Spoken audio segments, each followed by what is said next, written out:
श्री सच्चिदानंद सद्गुरु साईनाथ महाराज की जय। सद्गुरु श्री साईनाथुनि शरद बाबूजी की जय।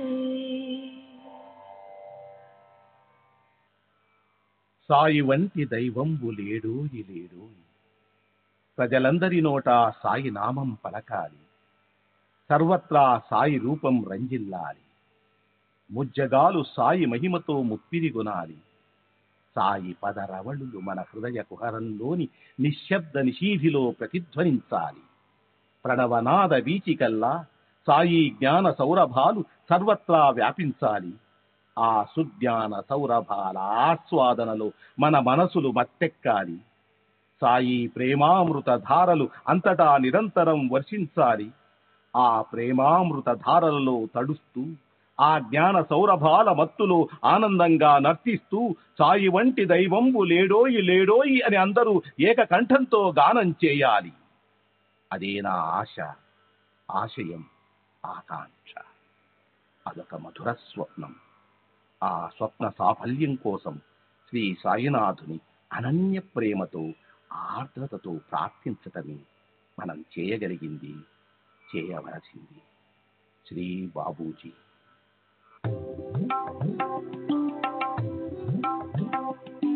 సాయి బాబా, సాయి బాబా, సాయి బాబా, సాయి